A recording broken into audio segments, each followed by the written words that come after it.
Hey everybody, welcome to Geek Addicts.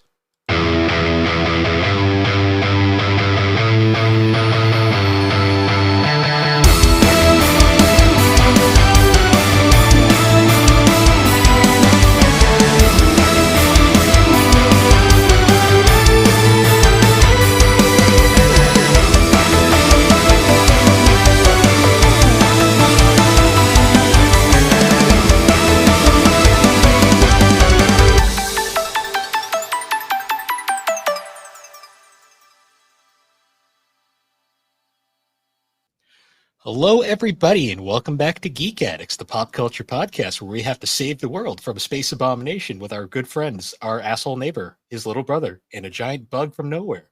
I am Bill and this is Matt. How you doing, Matt? Oh, I'm doing all right.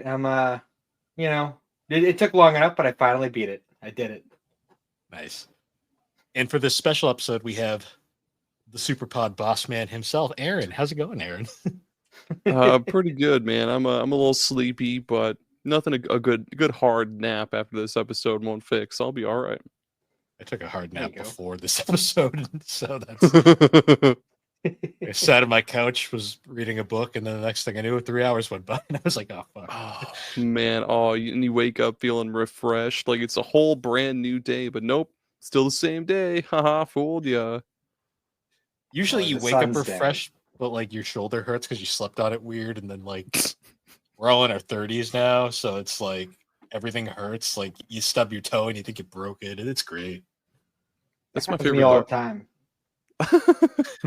My My fucking favorite part. toddler crawls into our bed all the time, and I always end up on the side. Same, right up against the goddamn wall. Yeah. My favorite part about being old is like you slept well when you wake up and your back really hurts. Like man, I feel refreshed. I feel like $1,000,000, except for I guess it wouldn't be $1,000,000 if your back hurts. That'd be like $999,000 or whatever. It'd be like It's the like $10 I found in my old pants. It's like you wake up and like your foot feels weird, and you're like terrified. You're like, "Am I gonna lose my foot? Like, what's going on here?" Is the foot demon back? Oh god. That's the Oh, worst. yeah. Like when you like The have just foot like a demon the foot demon is the worst. well, I mean, it's kind of a thing. Like when you're like dead asleep in the middle of the night, and your like leg just like randomly just like has a spasm, and it wakes you up in the middle of the night, and you're just like, "Well, I'm not going back to sleep now." I can't say I've ever had that before. Well, that's fun. Yeah, I think that's just a you problem, Bill. I'm sorry. You might have to go see a doctor. It's what happens when you work nights for like half your life, and then you go back to the normal thing, and your body just never recovers. It's great. I feel that. I worked overnights at a gas station, like at a 24/7 gas station for I think that was my first ever overnight job. So coming from like billions of day jobs going to that, my whole sleep cycle was just so screwed, and I was just constantly tired, and like all the stuff that you have to do to maintain your life, like going to the bank, going to renew your driver's license, going to get groceries. Like, well, I guess groceries you could do that anytime, but a lot of that shit you have to do during the day. So it's like, okay, well, I could either just not have a license or I could get a good night's sleep. That sucks. See, we had when I was working at the company me and Matt used to work for, when I was doing the midnight shift, we had a 24-hour Walmart like right up the street, so I could just go to Walmart at like the ass crack of dawn, and nobody was there, and it was great. Like the things you see at Walmart at like midnight is the funniest shit you'll ever experience. Like, I was in there during one of their like weird employee chants, and I was just like, I'm just like, can I leave? Yeah, Walmart at 2 a.m. is definitely experience. The best was there was two stoners, and they were racing the little like the disabled bikes around the aisles. Was it me? No, they were going like 1 mile per hour. It was like the slowest race ever, but I'm like they're having the greatest time of their life right now. It sounds like the greatest time ever. I think it was interesting. I think Jerry also told me about the Walmart chant. It sounds terrifying. It sounds like some real like satanic like pagan shit. It's so Walmart weird. Walmart is like legitimately a cult. Like I swear. Like I don't shop there very often, mainly because the closest one is like 40 minutes away, but I'm reminded of that one South Park episode where it's like Walmart is like the monster house. The heart of Walmart. Yeah. Not to kill the heart of Walmart. You just smash the mirror. it is really accurate. Randy, it's 4 a.m. Why do you have a box of plastic forks from Walmart or whatever? It was calling to me or whatever he said. It's on sale, Sharon. Yeah, there we go. It's on sale, Sharon. So good. But yeah, it's been a bit of a week so far. Haven't been playing games because I've fallen into like a manga binge, and I've been just reading manga for like this week whenever I'm not podcasting or doing life stuff. Hell yeah. I'm still playing Bubsy 3D. My game crashes every 2 levels. It's fun. I have 2 more stages that I'm just like sitting here going like like I just want to be done. If you're playing it for the game club, you don't have to beat. I mean, if you do beat it, you can add a game to the poll, but you don't have to beat it to write a little blog about it. I know. I'll write something. Because I've had the experience of a lifetime playing this piece of garbage. But I'm like 2 levels away. Like I have to do it at this point. So Matt, are you playing Bubsy also? No, I bowed out this month. Oh he doesn't have time. He doesn't have time for that garbage. You don't have time for Bubsy? It's like what, 3 hours, I think? Or well, I dumped a bunch of time into Earthbound and beat it, and then makes sense. And I have not had time to play any video games this week at all. It makes sense. Earthbound is a big commitment. I played like 20 minutes of Super Metroid, and that's like all I've played all week. I get it. Yeah. What about you, Aaron? Have you been playing anything new recently? Well, okay, so this is something that I think hopefully I can bounce off of you a little bit, Bill. So I was vibing really hard with I was vibing really hard with Phantasy Star 4. Then I got to the Air Castle. No, I think I already told you about this. The Air Castle sucks. I hate it. It's the worst dungeon ever made. It's not the best. It's so confusing. There's a million like branching pathways you can go. There's a million different staircases you can go up or down. There's just so many places you can go, and it's so easy to screw yourself and accidentally go right back to the beginning. And it's like, okay, I just spent an hour here. Maybe if I spend another hour in this place, maybe I'll make some headway and get to the end of it. But guess what? You pump another hour into it, you end up right back at the beginning again. You don't want to use a guide because it's like, God damn it, I just want to have the au naturel experience. But nope. Yeah, I won't lie. After 2 resets, I used a guide. I was like, I don't have time for this shit anymore. It sucks, man. Nope. Other than that, though, I've been playing Donkey Kong Bonanza, and that game is fucking sick. The game is fucking cool. I can't afford a Switch 2 right now, but someday. Yeah. Someday. Oh, man.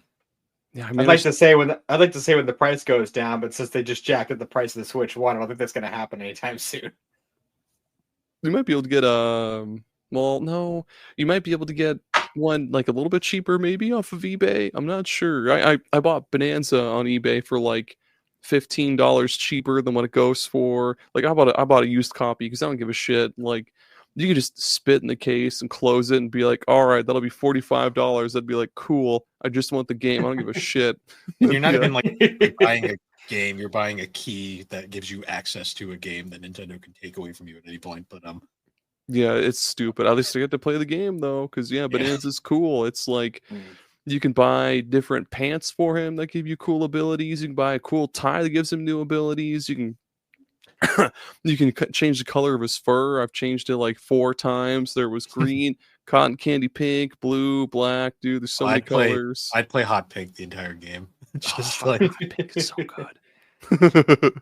And yeah, the levels are so huge. They're not like super like open world. It's more like Mario Odyssey where it's like open world levels, but they're pretty like small. They're not like I've tiny, but they're yeah.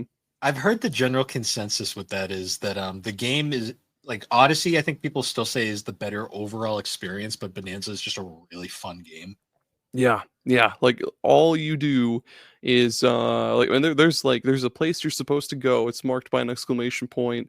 So it's like, okay, I could go there like whenever I want. But right now it's like smashing shit and you just go around and you smash shit, you gather gold, do little challenges for bananas, and like every 5 bananas you get a skill point, and then you can spend that skill point to power up your punches or your like other like bonanza forms, which are like you transform into like Super Saiyan, Super Saiyan Donkey Kong, or his like zebra form, or his ostrich form.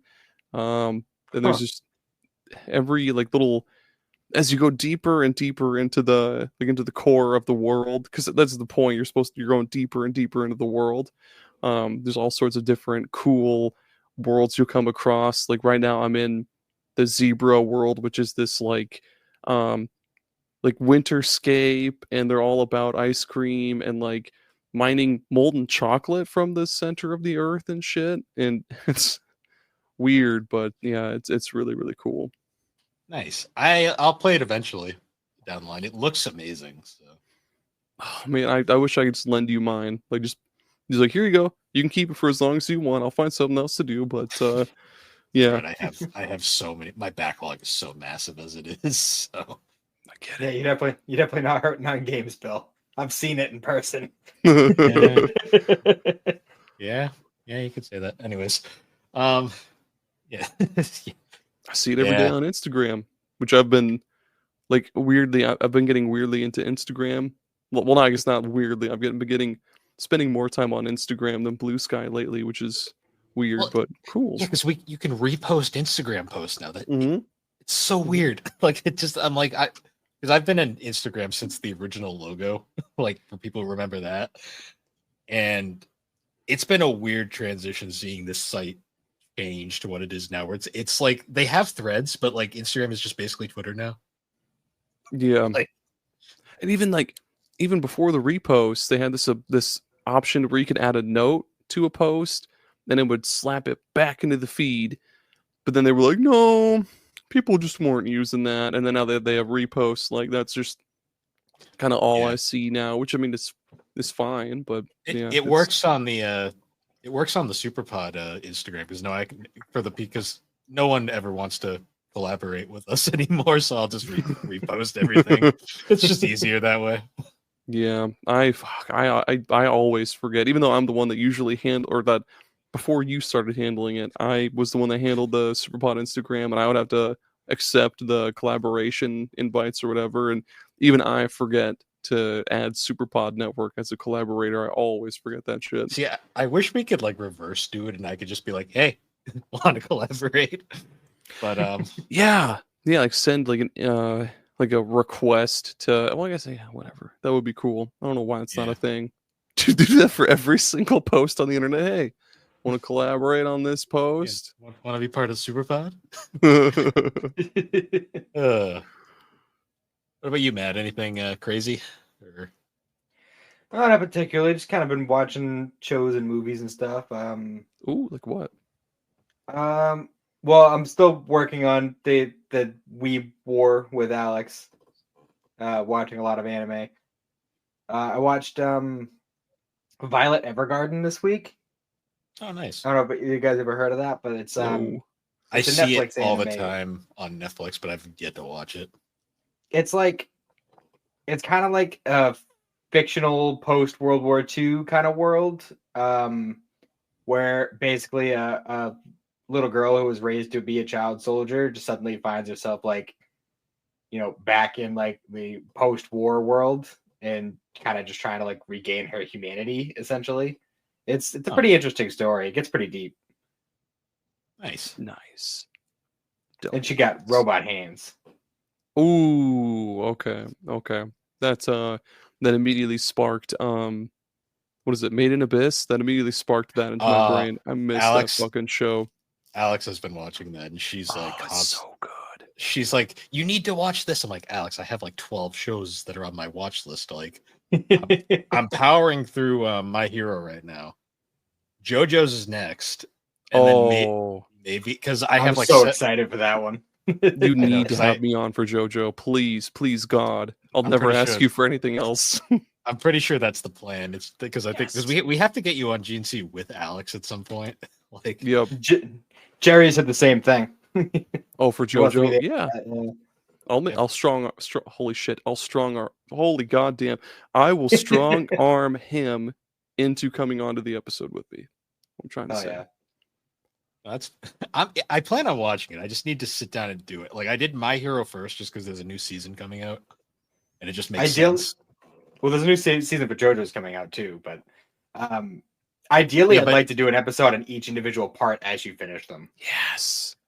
We'll see how it goes. We'll see how it goes. You could watch like one part, take a break, and binge something else, and then come back to the next part and take a break, and yeah. Maybe we'll do for Geek Addicts similar to what we're going to eventually do for Attack on Titan, where we'll do like the big retrospective for GNC, and then we'll do the individuals for Geek Addicts. I'm into that. I'm into it. Maybe. What's your favorite part, Aaron? Oh man. Oh no. Why did you ask? Well, no. Golden Wind. Golden Wind was just like breakneck the whole entire time. They're like, bros, let's go to. They were going to not Sicily. They were going to. They were like, let's go to this town in Italy, and then the entire time they're just getting like assassinated and attacked by people, and it was just nonstop action. Especially, oh my god, the fight with the like, this isn't a spoiler at all. Just the fight with the dude with the ice stand, where he had just like a suit of ice, and it's just impervious to fucking everything except for the little teeny tiny air hole in the back of his neck. It was just the stands are just so ridiculous in that part. It's just the so fucking good. level of creativity with some of the powers in that show. It's fucking insane. I know. Not except for the fishing rod guy. That dude can get fucked. That one was so stupid. I know Alex always says the guy wearing a Going Freak shirt. Oh, that's right. It's Going Freak. I think Alex always says like part 4 is her favorite because part. I love part 4. I love part 4. I've heard part 4 is basically just Persona. Which surprises with more me poses. Yes. Yeah, I'll get to it. It's officially like on the docket. I just have to finish My Hero. And the Invisible Baby is great. My Hero's been a fun watch. I still like Bakugo. Bakugo sucks. Still hasn't turned the corner yet for me. Who's your favorite student so far? Besides Deku. Deku. I like Deku's anybody's favorite, to be honest. I like Sue. Which one is that again? The frog kid. The frog. You haven't seen a frog kid? Yeah, I like Sue. Keep you wet, Froggy. Yeah, I went on a fucking journey at a convention to find a fucking Sue figure. So I mean, oh man, I got beer up my nose. Sorry, dude. Oh, he came at me out of left field with that fucking Sunny reference. I was like, oh shit, I have to fire back. Well, it's really fucked up too, because like me and Thrak recently, we just did the Sonic Adventure episode of 3D Out, and like we were making so many Froggy jokes with Big the Cat. So that's so fucking wait for me, Froggy. I caught a fish. Oh, jeez. There's another show I was going to mention earlier. Oh man. Oh wait, that's sure. If you guys ever do a Hunter x Hunter episode, I'll be on for that. Or like I guess like an arc by arc kind of like series of it. That'd be really cool. I plan on watching Hunter x Hunter. We technically years ago, back in like the early days of GNC, did that anime swap of like Hunter x Hunter and Comey Can't Communicate. But that's back when we were just doing like arcs. So we did like the first 5 episodes. but that was like 2 years ago. So I honestly have to. I plan on watching all of the 2011 series. I think it was. Mhm. At some point, and we'll probably do an episode. So we'll definitely reach out around then. It takes a little bit for Hunter x Hunter to get going too. Oh yeah, like the Hunter exam is kind of cool, and then it just kind of slow burns until it gets to like Greed Island, and then it's like, oh hell yeah, we're so back. Yeah. I'm gonna watch it too because when we watched it initially, I hadn't finished Yu Yu Hakusho yet, and now that I've finished Yu Yu Hakusho, and that's one of my all-time favorites, I think it's time to watch Hunter x Hunter. Watch that. I need to rewatch Yu Yu Hakusho. It's a classic. It's been a hot minute, a very hot minute. All right. Now this one's probably gonna be a long one, so I feel like we should probably jump into the topic for this episode because boy, is there a lot to this game. If you couldn't tell by the intro and all the allusions we've made to it, we are talking about. Yeah, and here's where I flex. We're talking about Earthbound. Oh damn! Okay, all right, easy, Bill. Put him down. Well, you want to know what's funny? Cartridge. Well, you want to know what's really funny? If you want to see just how fucked up game collecting used to be, look at the price that I got this guy for. 140. Wait, is that 140 or 130? 139. 40. Although, fun fact, because the label was messed up, they took $20 off, so I paid 119 for this copy. That's not bad. And like two years later, it tripled in price. So, hell yeah, score! And just because it's kind of cool, I also have Mother. Oh hell yeah! Is that version way cheaper than the SNES version, or is it like okay? Like I paid like because this is a pristine like minty like fresh copy. I paid like 50 for this at a convention last year, a couple of years ago. Nice. Hell yeah. Because I saw it and I'm like, this is the only way I'm ever gonna get a boxed copy of Earthbound in any form. So I was like, hell yeah. Then I love the Mother 2 box because it's so simple and like it's so like the little Earth and as the O. You can't beat that. That's good. That's good. But I love the name Mother because it's just such a random name for an RPG series. Well, you gotta call your mom from time to time, or else you get homesick. Or I wonder if it's supposed to be like Mother Earth because you're trying to save the Earth. Maybe. Yeah. I don't know. See, I mean, this is maybe it's about actual mothers, though. I don't know. Earthbound is weird. Like we can all agree that Earthbound is weird, right? Oh, extremely.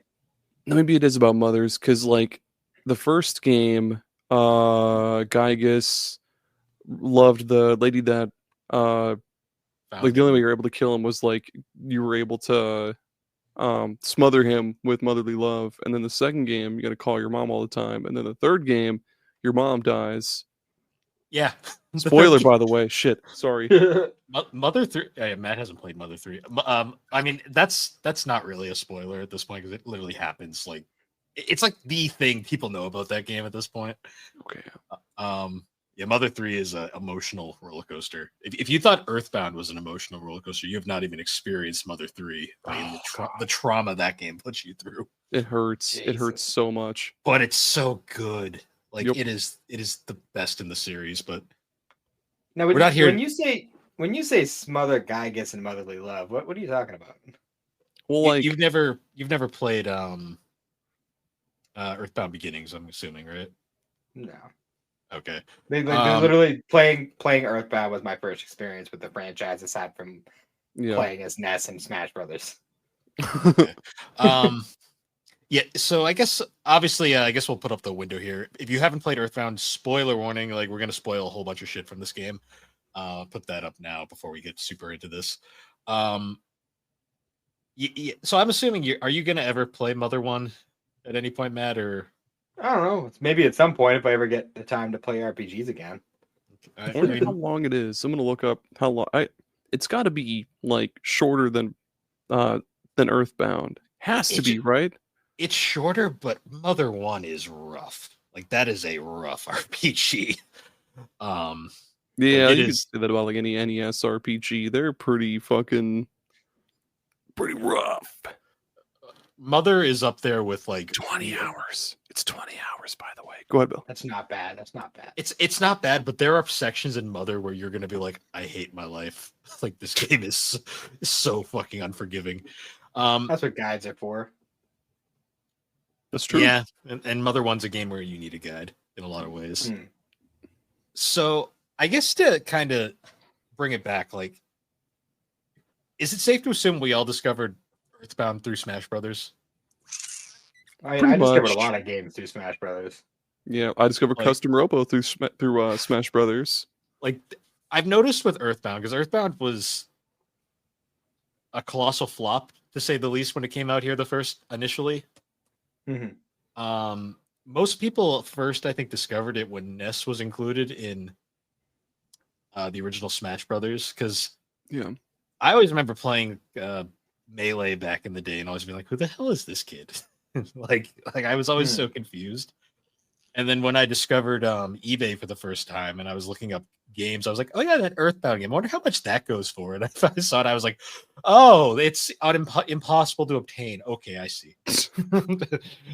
Never mind. I saw the price was in the triple digits, and back then when you're a child, you're like, okay, so never. I see. Okay. Yeah. So I just want to say, like, right at the start, fuck the Fuzzy Pickles guy. Because every time I'm trying to do something, you know, I'm on my way. I'm like, oh, I gotta go do this next, and blah blah blah. And like, as soon as I hit a point, I'm like, oh, right. Like, why isn't my game moving? What the hell is going on? Oh yeah. Dun, dun, dun, dun, dun, dun, dun. Dun, dun, dun, dun, dun. Yeah, that shit. That's yeah, it is annoying when you come across that every so often, but it hits you pretty hard at the end, like Well, yeah, you're when you going get your through the photo scrapbook. montage. Yeah. It's I wouldn't necessarily say it was worth it, but it was a nice touch at the end. I did like that. Yeah. I love how just random his appearances are, though. Like my favorite one is when you're in the giant world and you get the really tiny sprites. Yeah. And he still appears and he's got a tiny sprite too. I'm like, that's great. I'm like, I love shit like that. Like this game famously had like a very tough development cycle. I don't know if you guys have ever read into that. No. I read a little bit of it. So like this game almost didn't happen at all. Like they were at a point in development hell where like basically like I think what happened was they were basically stuck in development, and like they had Iwata actually was tasked with assisting from HAL, because he was working at HAL Laboratories at the time. And basically, from what the story goes, is he looked at the code that they had, and he was basically like, all right, if we keep working with this, it's going to take probably a couple more years, or I can just start from scratch and we'll get it done in like a year. And Iwata basically reprogrammed the game from scratch and got it done in like within a year or something like that. God damn. Iwata was a fucking programming like master back in the day. Oh man, I miss that guy so much. He made Nintendo fun. Yep. Now they're just kind of corporate. Very most corporate. companies. Yeah. So this was your first time playing the game, Matt. What was your overall thoughts, like beginning to end? It was very unique in a lot of ways, because I mean I'm still ultimately still new to turn-based RPGs aside from Pokemon.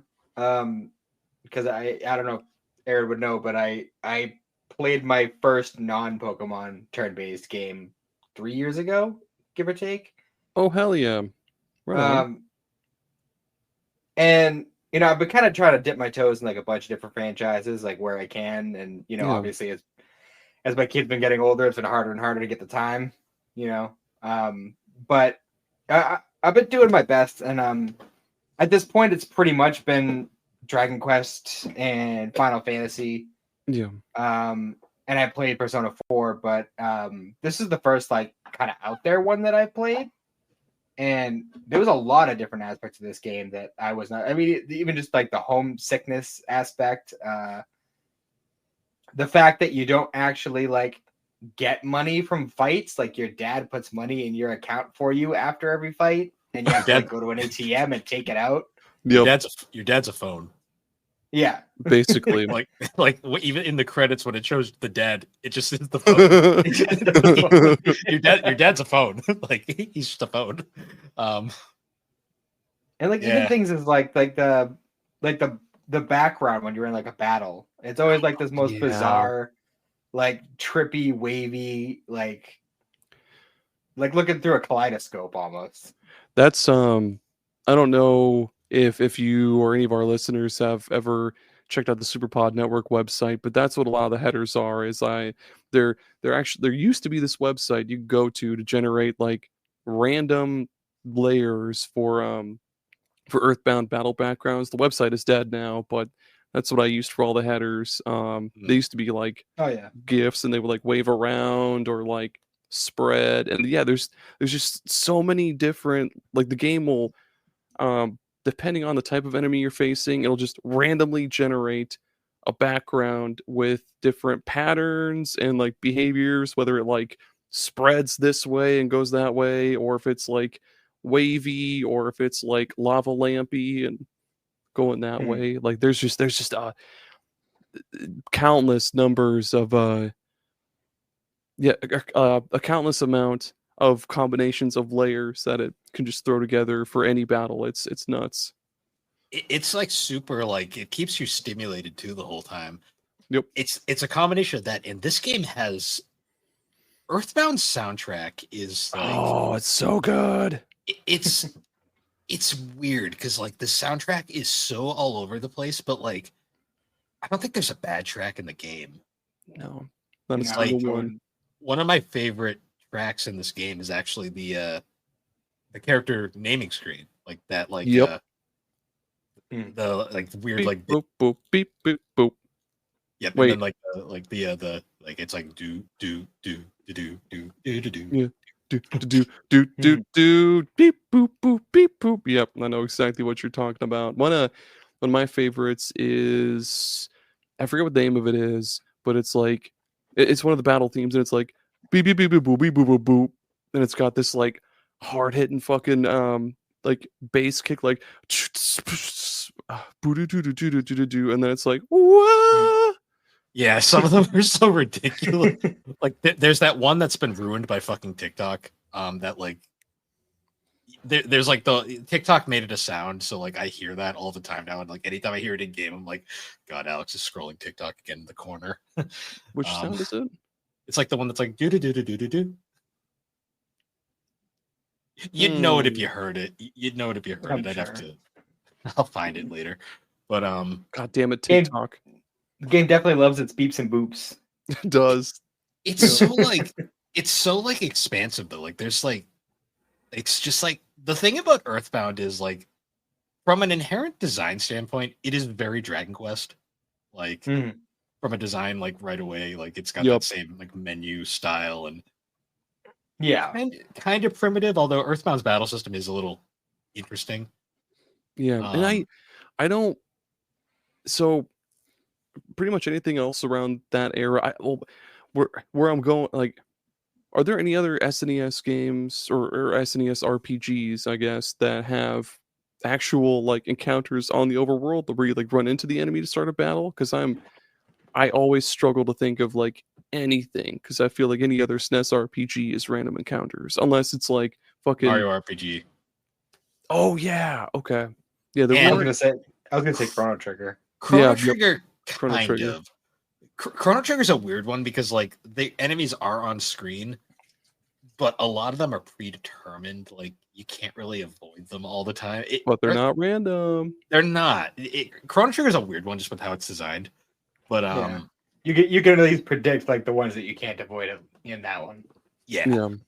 There's probably others, but Earthbound is one of the more unique ones because like Earthbound has a cool mechanic that I love exploiting, where if you get high enough level, you can just defeat enemies without actually having to battle them. Yep. Yeah.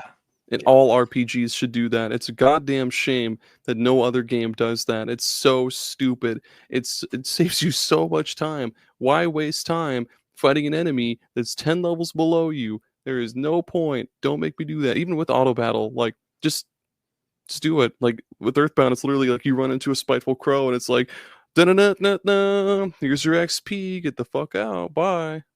Well, I love The that. only I other- love the. I the love. only other game I can think of that does that is Kakarot. Hmm. Holy shit. And that's a new one, right? It came out like 2 years ago or something. I think it was like A couple of years ago, 4 or 5 years ago. somewhat recent still. Oh, Yeah, we're 4 old. or 5. Holy shit. We're old. I know. So one thing that is fun too about that battle mechanic too is like the game actually puts you in a little bit of suspense sometimes. Like sometimes you'll like hit the enemy and it will pause. Yep. And you'll be like ooh, ooh, ooh, and then it will either like win the battle instantly, or it'll still throw you in there, and you're like, God damn it.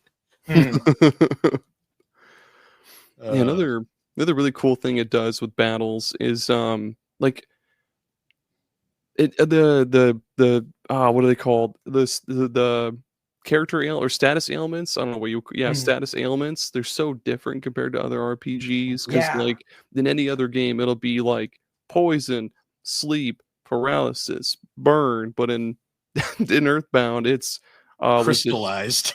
Crystallized. You're weird because you get the mushrooms. Fuck the mushroom. The the mushroom. So You can get the flu. homesick. Homesick's the worst one. Yeah, it's just like, God homesick. damn it. Yeah, It's like, say I goodbye. haven't come home in a while. Damn it! I'm in the middle of a dungeon too. Also, we have to My talk phone about only takes calls. we have to talk about the coolest part of Earthbound's battle system, and that is the scrolling health meter. Yes, such an Yeah, that underrated saved my fucking ass so feature. many times. That thing, like it's very hard to notice at first, but what's cool about the Earthbound battle system is the way that they represent your health is with this like little like it's like a gas teller, like it's almost like a gas teller meter thing at like a gas station. Yeah, Or or like it, an like- odometer in a car. Yeah, where it'll like it'll flip over, and if you get mortal damage, it'll start scrolling down, but it won't kill you instantly. So if you have enough time, you can say do like a healing move or finish the battle outright before it goes all the way down, and you could save yourself. Like it is such a cool idea that no other game really, other than like Mother 3 that I know of, has like ever really messed with. Yeah, I don't think anything else has ever done anything like that. Like, I've played a bunch of RPGs, and yeah, I'm pretty sure they all just used a regular ass HP meter. But I guess Yeah, it's just the damage you take is instantaneous. It's just there. Yep. Yeah, because it's like you Generally. see it scrolling, and like it's mortal. Because I think the game actually will say it's a mortal hit. Yep, it'll Yeah. make the sound too. It'll be like whoop woo, and then it'll like the text will be red. Like Paula took me for holy shit, Paula took mortal damage. God damn, I'm having a It's stroke. always Paula. I know. Always Paula. Because she is so weak at first, and it takes so long to level her up to being like not one hit kill every time. And every time I'm like, heal. I'm like, yeah. Get him moving already. I wanted to bring this up too. What are your guys' thoughts on that opening? The game's opening, like when you first boot it up, and the fucking like alien invasion that's so fucking dark for no reason. I mean, like the whole game is kind of dark for no reason. There's a lot of parts that are really fucked. This game is tonally all over the place. Like, Yeah. like this is the same game that has that fucking opening like nightmare fuel, and then you got the pencil eraser, and then the eraser. Like, And then you fucking you give that monkey bubble gum so it can go over the fucking fence or whatever. And then you ride Bessie, and she's happy as can be. She's adorable. I love her best so much. character in the game. Yep. Protect Bessie, please. And then you go into the guts of Gygus or whatever. Oh no, my favorite is like you run into this guy early in the game. He's like, my dream in life is to become a living dungeon. It's like, okay, that's random. And then you run into him later, and he's become a living dungeon, and he joins your party for 5 minutes. But like, it's still kind of cool. Then he gets stuck in some trees, and he's like, "Well, I guess this is my life now." my journey has ended. So long, friends. And I'm just like, Oh, that's fuck. that's the thing about Earthbound that makes this game So stupid. so fucking amazing. Is because like when you go to his dungeons at the start of the game, and you're like, okay, that's whatever. That's a weird joke, but like I'm sure they won't follow up on this, and then they do, and you're like, oh, okay, Bizarre. And then well, they call him Pokey in this. I always call him Porky because that's what he is in Mother 3. Porky is like and Mother 2. He comes off like a very comical because he's just like a cowardly, greedy fat boy. But then, like once you get to toward the end of the game, where he's like turning gray and like, oh god, man, I love the start of the game too, like where you go to that first, like the meteor strikes, and like your party is Ness, Porky, Pinchy, or whatever his little brother's name was, or whatever, and Buzz, and you're like, wow, what a party. And Buzz gets taken out real fast. Well, it's so annoying because Buzz is fucking ridiculously overpowered at the start of the game. Pinchy, the little brother, he's sorta tries to help but fails. Porky does fucking nothing. He's useless. He just hides behind you the whole time. Uses you as a shield or apologizes profusely. Yeah. And then of course you bring the boys home, and then their fucking dad beats the shit out of them off screen. And then his mom is like, I think you should fucking leave, you piece of shit. Yeah, the dad is like they're like such assholes. They're like, your dad owes me a lot of money, or maybe not that much money. Either way, I forgot. It's like, okay. Yeah, because I think Pokey's like, oh, like my dad gave your dad like $100,000. And then they're ambiguous. Well, I don't know where that money went, because at one point I have like 200,000, and I'm like, my dad keeps putting this money in my account. Where is he getting this from? I don't know. But yeah, Buzz dies very anticlimactically because he gets swat. The mom's name is Lardna. Like, what the fuck? Best name. That's the coolest name. Porky and Lardna. Lardna. She kills Buzz because she thinks he's a dung beetle, and then that's just how he ends his journey. And you must go on your own. He's a mystical, all-knowing, time-traveling bug, and he gets fucking smacked by a fly swatter, or not even that. It was like a rolled-up magazine. Newspaper. Got my mortal enemy. Right at the start of the game too, and it's like, wow, what an anticlimactic death. Yeah, so I guess where do you guys want to begin, like going through just some of the weirdness of this game, like throughout the adventure? Oh man, King Barf or King Belch or whatever, that was a cool boss battle. It's a pile of sludge that burps and farts. That was cool. That was fun. Oh, also in on it, when you're because the first level on it, you only have Ness for the majority of it. There's like a point where you get jumped by the police and you have to fight the entire police force. Oh yeah. Yep. Like that part is so fucking random. There's the fucking the leader of the sharks and his fucking robot that just appears out of nowhere. Yep. And you beat his ass, and he's just like, "Oh, you're the boss now. You can sleep in my bed. It's all good." There's also that one dude who like lives on the outskirts of town. He's all like, "Ness, you're my buddy, right? Like, come into my basement." And he's like, "I found this statue. It's mine, though. You can't have it." Like the statue actually ends up being important by the end. Yeah, that fucking statue. Oh, like the amount of times, but like early in the game, that guy it made that guy literally like rip apart his house, dig a tunnel, and find it.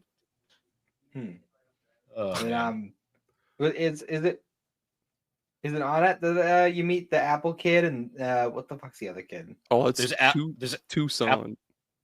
Yeah, you meet them in Tucson. It's Apple Kid and his less useful partner, Orange Kid. Yep, Orange Kid. I think Orange Kid's a dick. You never go to work with Orange Kid. Isn't that where you get the erasers from? Like the pencil eraser and then the eraser. Yes. And the cell phone too, I think. Or no, is that Dr. Andonauts? I think that's Dr. Andonauts. Yeah. You also run into the Blues Brothers at one point. I'm sorry, the Runaway Five.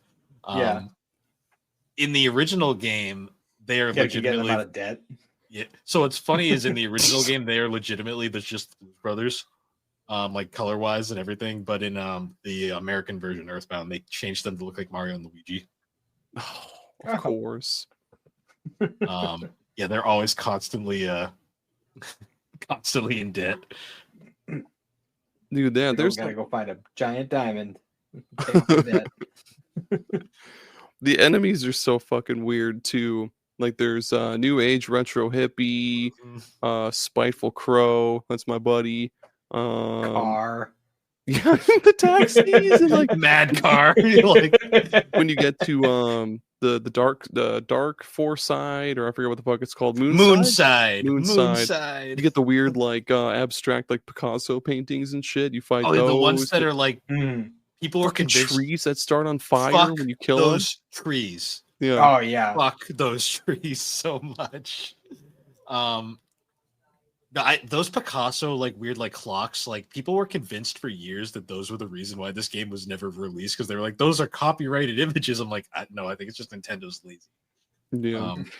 I don't think Picasso put out a copyright. Oh, there was so many excuses for why like these goddamn why this game was not released for so long. But I love the naming scheme too. You got On It, Two-Side, Tucson, Threed, Tucson. Yeah. Threed, the fucking like zombie town, and then Fourside. I like the zombie town. That was fun. That is cool. And you'll always have the whole like modern setting for the game is so fucking cool. Like instead of inns, you go to hotels, or you can go to a doctor to revive characters. You can go to a burger shop and buy a burger and fries and heal up. Or like when you get the cell phone, you can just order a pizza. Be like, hey man, I need a pizza, and then they'll, no matter where you are, they'll deliver. Well, I guess not no matter where you are, but almost anywhere they'll deliver a pizza to you. Or like so many stupid like, or like you can go to a drugstore and buy like a baseball bat and like a yo-yo and gear the fuck up. Oh yeah, cracked bat. That's like one of my favorite items ever. Bat. Yep. Also, whenever you get like a critical hit, the fucking smash. Like, yeah, that's cool. I've got that on my arm. Where is it? Nice. Yeah. Another one of my favorite things is whenever the fucking whenever you level up and you get all like your stat boost, it's like, oh baby, yeah. Oh baby, oh baby, oh baby, IQ went up by 4. The writing in this game is one of its biggest appeals because it is so smartly written. Like anytime you find like one of the creatures guarding the one of the music notes that you have to collect for the music stone, the sanctuaries. Yeah, the sanctuary. They're always like, "This is a sanctuary, but it's mine now," and it's like, "If you want it back." That's just like a giant fucking angry mole or something. Yeah, or like the fire ant. Yep. That's another thing too. Every time you get a sanctuary note, you get to hear the song from beginning to end as you've been collecting it, and it's so fun seeing it progressively get more and more each time. And another cool kind of extension of what we were talking about earlier, but when you fight a sanctuary boss and like you get to the end and like if it's a particularly tough one, you're like, oh fuck, like I got no healing items left. My mana's all the way down, or whatever the fuck they call it in that game. And like you beat the sanctuary boss, and it's like, oh cool, all the enemies in the dungeon run away from me now, so I can just leave. It's all good. I love that image of them running from you, and you're just like, come here, you. Come here, free XP. I love how so you know how in Dragon Quest when you go to teleport, what is it called in Dragon Quest? It's not evac, it's warp? Zoom. You do zoom. It's just you just wherever you are, just whoop. Or you can't be indoors though. You'll hit your head.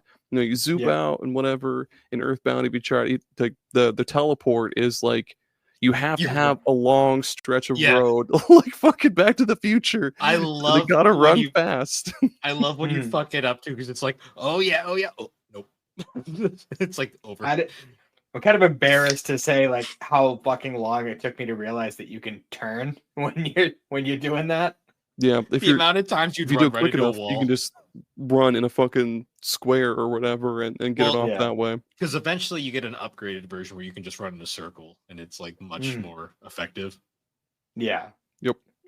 It was like I right just- before I got that I was like, oh, I don't have to run in a straight line. I love like when you're like just about to warp, and then you just hit a wall, and it's just like, nope. It's just It's like, so Yeah, that's good. party members, like not counting obviously like we get our one-off jokes like the guys at the start are like Dungeon Man. We have obviously Ness, we've got Paula, we've got Jeff, and we have Pooh. Good old Pooh. yep, always Pooh. Do you ever rename him shit just for the fuck of it? Can you? I don't remember. Could you rename Pooh? Yeah, you you can can rename rename all all of of them. I did Oh, okay. my first playthrough. I gave them all the stupidest fucking names, and I had to restart because I'm like, I can't play the game like this. Every Uh, I don't know why. Every single time I play this game, I never rename anybody. I always keep them the same names just because, like, I want that good old authentic experience every time I play through. So, yeah, I'll keep them Ness, Paula, Jeff, and Pooh. See, I I always do usually the first time. Yeah. it And then it I'll depends fuck on around my later. it depends on my mood. Like sometimes, like anytime, like an RPG gives you the opportunity to rename the characters. Sometimes you just like you let those like inner thoughts like win, like the you let the like the intrusive thoughts win, and you'll get like moments like where every now and then in FF7 I like to rename Aerith God damn it. So all of her dialogue starts with God damn it. It's like God damn it, Cloud. Or you rename a character I say, so they sound like Foghorn Leghorn the entire game. I say. It's just stupid shit like that. Like I think I named like I said like Ness's favorite food in one playthrough was garbage. So it was like Ness was thinking about garbage at home. Just I like think it was one playthrough of Pokemon Red that I did where I named my character Vegeta. So like every time like a dialogue thing would start, I'd always read it in Nappa's voice, just like Vegeta. I forget. I always name like the rival something stupid like douchebag or Yeah, douchebag or stoopy pants or fucking cum lord or something. I think I named in my last playthrough of Leaf Green, I think I named Blue Jerk Off every time Hell he showed yeah. up. That's my grandson. What was his name? Was- Jerk off. That's Jerk Off, right. right. But what's your guys' thoughts on the party as a whole? They're super diverse, and I love that shit. Like the like on your first playthrough, you might not really see it, but like Ness is for sure like the tank. Like he's got so Yeah. fucking much cake. He is so beefed up. Mhm. Paula, I forget what the fuck her specialty is. I think Light Ice. mage. Well, she's got her attack magic, but she's basically the healer. oh yeah, she does have the most like No, healing she didn't. and like She didn't support have healing spells. spells. She had support spells, but she didn't have any. It was Ness and Pooh had all the healing. Oh yeah. Oh okay. right. Yeah. No, Paula had prey. That's what Paula had. Yeah, which doesn't do ended up coming shit. in clutch. Ended up coming in clutch against Gygas at the end. Yeah, we'll get That's to the guy, only guy time guess. it does. I was and then- fucked at the end, and I started using that. I was like, oh. Oh, Matt, as your first time playing the game, what did you think of Jeff? I don't know. See, I didn't know anything about Earthbound going in, so I was expecting Lucas, and like I was like, who the fuck is this Jeff kid? Jeff is like so like one of the most useful fucking party members ever. He's so cracked. It's like at first you're like, he doesn't have any PSI. Who the fuck is this guy? What am I gonna do with this dude? I guess I'll just defend every turn. And then But, he's like he just pulls up the sleeves. And he's like, bottle rockets. Yeah, bottle rockets, Bottle rockets are fun. ray Bottle guns.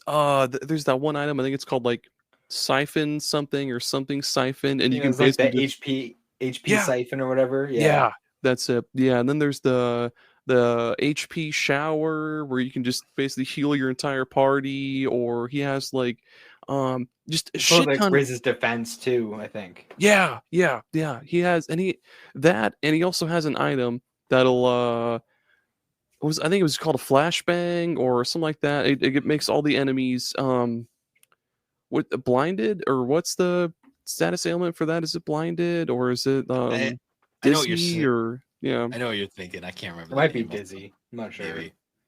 Yeah, he That's is. like the one. That's like the one downside of all the unique status ailments. Is like, wait, what the fuck is that again? Like, I don't know what that is. Well, Makes it's like you- playing. Go It's ahead. like playing an SMT or Persona game, and you're like, "What the fuck's a Bufu?" Yeah, Bufu Z fucking or It's ZO, my magic. bad. Zio But- Bufu. By the way, that was me with Phantasy Star 4.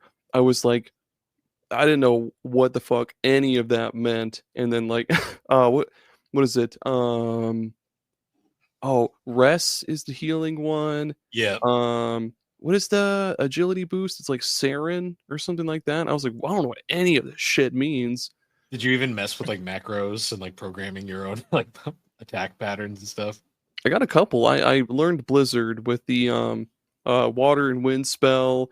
I had another one where it was Chaz's air slash with another attack. I forget what it was.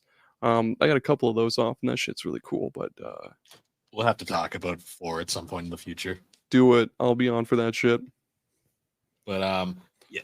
Also, what do you think of Jeff's introduction? Like, because unlike Paula, who you encounter in I think it's like Tucson. Yeah, you just kind of. you Oh have no, to 'cause it was like she was rescue her. kidnapped or something. Yeah, right? by the clan. I Yeah. think. Oh yeah, yep. Oh boy, I forgot It's about one of that. those things where like, wow, they weren't being subtle with this one, were they? Yeah, I No. forgot about that. Now Jeff, though, on the other hand, he's got his own like side story before you get him in your party. Yep. Yeah, because you get trapped in zombie town, and like Paula like psychically reaches out. It's like, hey, you need to come save us. Hey, And dude. he's like, good come thing my rescue dad's a us." super genius and fixed up a flying saucer for me. Oh yeah, yep. What That's was right. what was Jeff's little buddy's name? When you're escaping from boarding school. Was I it the don't monkey remember. or No, it was No, it was because like he had a friend in the school. the friend that may I or don't may not remember. like him more than friends. I don't remember his name. I can't remember his name. It's funny until we actually meet the doctor, like his dad got. I kind of just assumed he was an orphan. Like I thought that was an orphanage at first. Nah, Yeah. it's I can totally see that. Tony. No. Oh, Tony. Yep. Tony. Oh, it's our good buddy Tony. Tony. Our good buddy Tony. Good old Um, Tony and Jeff. That spin-off series. We have that's funny because we have a Tony and we have a Jeff in the network. So We have a Jeff. yeah, Jeff. The Cthusiast himself. Oh, okay. Oh, shit. That's right. Yeah, I was so confused. That Jeff. Yeah, one thing that like the game doesn't tell you at all is about Jeff's inventions, about how like you'll occasionally pick up like a broken spray Ray can gun or like a or- broken gun, yeah, and you have to Jeff's IQ has to reach a certain point, and then he'll just be like, "Oh, cool, I'll turn this into the HP shower, like the defense shower thing or something." Hmm. Like the game tells you nothing about that. I guess it was probably just in the gigantic ass manual / guide, but yeah. Hmm. It came with a Yeah, it was scratch always- and sniff card, damn it though. Oh yeah, I did. Apparently it was horrendous, like the smells that came off that thing. I believe it. But no, it was always a cool thing because it was a very like generic thing, like broken pipe or broken spray can bottle. Yeah. So you never really know. They don't really give any indication that there's any difference between them. So like at first, I kind of just assumed they were all like, "Oh, I got another broken pipe. I guess it's just another one of those stupid things I made like 3 towns ago." But no, it's they're all something different. You never know what you're gonna get. Yep. Yeah. So one thing I will say about Earthbound that I do find a bit has not aged the best is the inventory system. Yeah, I don't recall if there's a way to sort it at all either. Like You have to like send it away to Apple Kid to store and then bring back what you want because you you get 4 inventories for each of the party members, but like it is the most archaic inventory ever. Like you'll have crap in your inventory that just kind of sits there and just takes up space for a lot of the game.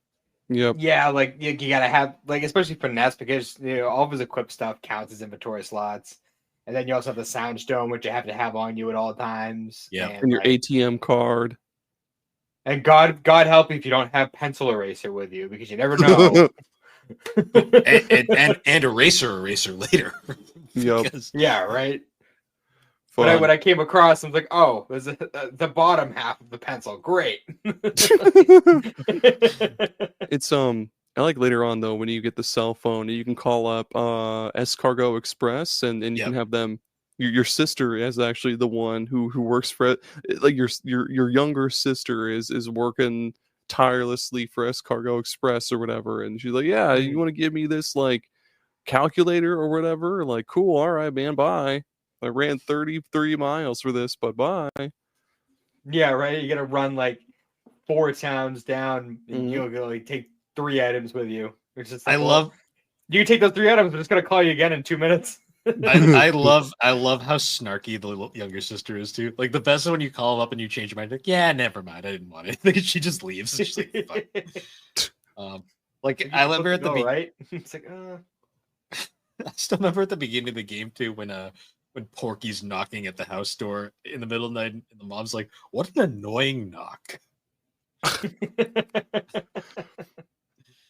Oh man, Porky sucks.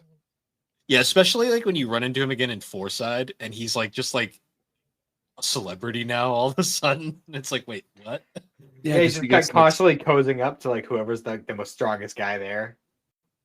Yeah, didn't he? Wasn't that because he got the statue? Or no, the statue. No.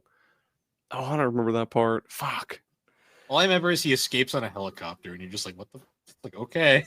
Yeah, like his dad. What is it? His dad did something, and now he owns that skyscraper, and then they get that statue from something, and the statue attracts like evil people, and then boop, moonside, and then yeah, the helicopter. I don't know what the fuck I'm going on here, but yeah. That's perfectly in character with Earthbound, because Earthbound is one of those games where like you'll think you know where it's going, and it's just like, nope, no, I don't. Yep. Where do we do? Oh, Mr. Saturn, hi. Like, oh my god, or like, yeah, that was so bizarre. Oh, and the part where you have to just, one of my favorite moments in the game, like that's like so fucking random, is like where you have to stand under that waterfall and just like wait for like 20 minutes.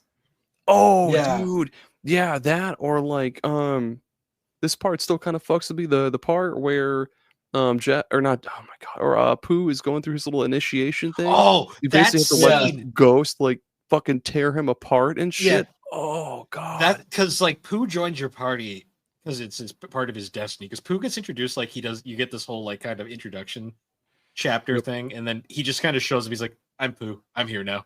Accept it." Yeah, it's like, I'm part of your party. And then like a few chapters later, he just like, "Yeah, I've got to go train. Bye," and he just leaves for a while. Yeah. But like you go through that initiation thing, it's like, what the fuck? Like it's like, oh, your arms, well, they're ripped off now. How does that feel? I'll need to break your arms so you know what it's like to not have arms or something stupid. Yeah. It's like, okay, fucking, dog. Like, guy hope up you're not attached to your eyes. Yeah, I love yeah, too, like, does. Yeah, when he takes away his eyes, the screen just goes black, and you're like, oh fuck. Yeah.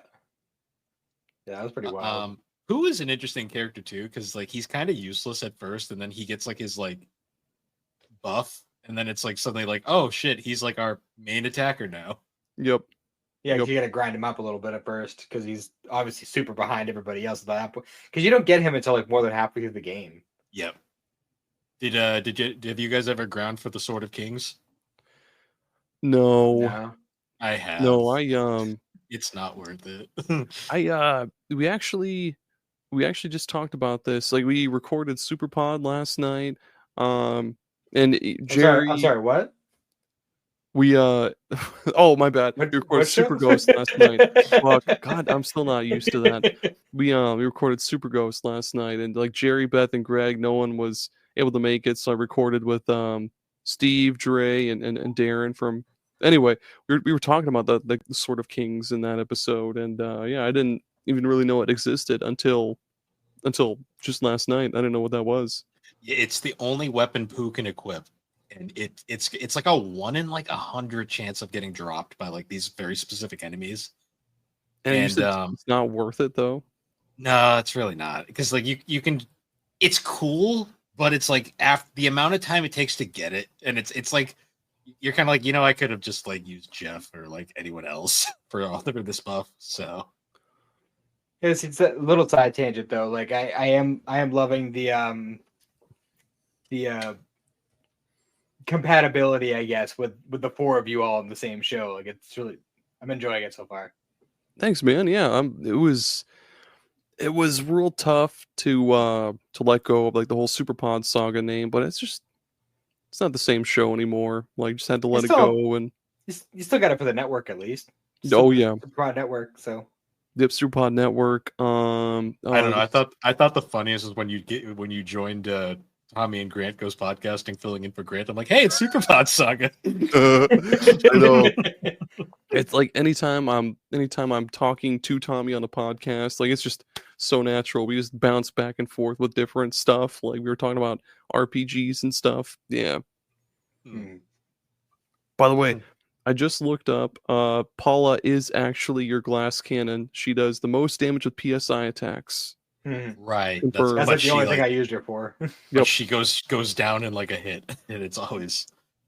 Oh wait, yeah, she's the only one that can learn like the higher level fire, I believe. Or there's like some spell that only she can learn that takes it like a whole row of enemies or something. I forget. Also, I never messed with Thunder because like it just the accuracy was so bad. Yeah, even if it's against like one enemy, it'll have a pretty decent. Sorry, it'll have a pretty decent chance of just missing the one character, and it's might as well just use ice or just smack them with the bat. Yeah, I always loved to like. Did you love early on how like in like on it you get the bike, and the second you get Paula, it's like no more bike. You can't use that anymore. I forgot about that. I forgot we even got the bike. Yep. That's how quickly it's thrown away. Well, the best part is at the end of the game, there's that very brief period where you're solo as Ness again, and it's like, oh right, I can use the bike again. Cool. But that part was long forgotten. I always remember that. It's mostly just because I'm very familiar with the sprite, because the sprite of Ness on the bike is such a cool sprite. Yep. Like that's one of my biggest like things I hate, because this game has a lot of haters, I've noticed like over the years, because a lot of people, I guess Earthbound was a bit overhyped for a lot of people, and they jumped into it and they didn't get it. Yeah. Because I know a lot of people, they always complain saying the graphics look like crap, and I'm like, no, they don't. They look fine. No, definitely not. Have you seen those cars? Have you seen those skyscrapers? They're wrong. The haters are wrong. It's an art style. It's an art style. It's not going to look like Final Fantasy VI, Chrono Trigger, Phantasy Star 4, or like any of those awesome other RPGs from the time, because it wasn't going for that look. It was going for its own unique look. Yeah, I forget what the name of it was. I wrote it down in my Earthbound blog. I forgot what the exact term of it was, but it was supposed to be like a more front-facing art style, or like I forget. It's very cartoony. It's super cartoony. The fucking taxi cab with the face and shit. Or no, that's only in battles. Never mind. There's also those random segments where it's like, have some tea, relax for a minute, and then you get that weird like psychedelic moment where it's like, your adventure's been tough, but take a chill. It's like, you're almost there. Don't worry, it's gonna get harder before it gets better, but you can do it. It's like this motivational speech. The worst is when you're just walking. The worst is when you're just walking down a street and a fucking traffic cone attacks. You're like, what the fuck are we doing here? Yeah, that's right. The cones. By the way, the art style, the visual style is oblique projection. Focuses more on the front of each object on the screen, whereas isometric view focuses more on the sides. Yes. So, we should probably talk a little bit about Gygas himself. because Gygas is probably one of the most shocking things in this game if you don't know about it beforehand. Because Gygas is alluded to like throughout the game, like constantly. And like if you don't know, it's always like what is Gygas? So then you get to the final part of the game, and like there's this whole thing where it's like, oh yeah, you have to go to Gygas's dimension, but your mortal bodies can't handle the trip. So we're gonna take your brains and put them in robots. Yeah, I was not expecting that at all. Oh yeah, because you're traveling back in time to when Gygas is in a more vulnerable state. Because like in the modern time, he's just entirely just godlike. He's basically just a totally evil god. Like he is just. It is not possible for you to kill him in like present day. So you have to go back in time to beat him. Yeah. So like they go back and they're in robots now. So you're playing the entire final dungeon. You're just in robot costumes, like these robot suits. But Ness has a hat, so that's how you know it's Ness. Yeah. And they somehow still have PSI and all that, and like you can still somehow equip the same like clothes and stuff, like the same. Yeah, I don't know. You can still catch the flu. Yeah, what the fuck is up with and that? get homesick. You can get mushroomed or weird or whatever it's called. How the fuck is that? I'm getting weird, guys. Feeling weird. So you go through that entire final dungeon, and the final dungeon is such a fucking weird area. You mean the fallopian tubes? Yeah, you get to the fucking womb. Like this is like the textbook example of a womb level. Yeah, and then fucking I guess it really is Mother. What's I the didn't even guy think that of made that. it? Itoi, Shigesato Itoi, I think. Yes. Even he is just like, that's not what it is, even though it totally is. He's just like, and everyone is no. like bullshit. It's fucking womb. Yeah, Itoi is a fascinating guy. Like by the way, like he's only made like 4 games. The 3 Mother games, and then this weird fishing game. But it's good. I don't think it came out over here, but it looked like a game. He's more of like a copywriter, like that's like his real profession. But he just made like 3 Earthbounds for whatever reason. What the fuck? Okay. Yeah. Well, I mean, Einstein was what is it? He worked in the. Didn't he also do? He worked in the patent department, and he was like, "Haha, nuclear bomb." I thought you were gonna say, didn't he also work on Earthbound? Yeah. I wish that would have made so much sense. Yeah, so like we get to Gygas finally, and like Gygas is like represented by Ness's face, although it's technically supposed to be Ninten from Earthbound from Mother 1. Yeah, you're okay. It's alluded to that Ninten is your grandfather. Yes. Even though they look identical. Yeah. I also love that Nintendo, and then NES. Yep. Very funny, Nintendo. But yeah. So like you go into the fight, and then fucking Porky shows up out of nowhere, and he's like this like abomination now. Yeah, his skin is all. Yeah, isn't that spider thing? And yeah, his skin is all gray, his hair is all white, and it's because of like how it's because of how much of Gygas's like evil aura has basically, I guess, like not touched, but like manifested in him, or like it's just affected him so much that he's just basically a corpse like towards the end of the game. He's also been like abusing time travel to like a massive degree, and it's been showing its toll. Like basically, this is why they're in robots, because that's what'll happen. Yeah, that's also kind of weird that he's like that messed up by that point too, because it's so weird because right before you have that final battle, you have the whole like Ness like inner like self journey, whatever. Oh yeah, you bump into Porky at that point. It's like, I just want to be your friend, and then you just kill him. Yeah. Porky's character is so weird because it's like, where the fuck does this come from? He's just a dick for no reason. He is, but he like there's a point in Mother 3 where you get to Porky's lair and he's got this shrine to Ness. Like he's got Ness's hat and I think like his bat too. And he was like, these once belonged to my best friend in the whole world or something. And like it's so fucking sad. Like he really wants Ness to be his best friend, but he also fucking hates him so much. Yeah. And like, yeah, when you do see him at the end of Mother 3, he's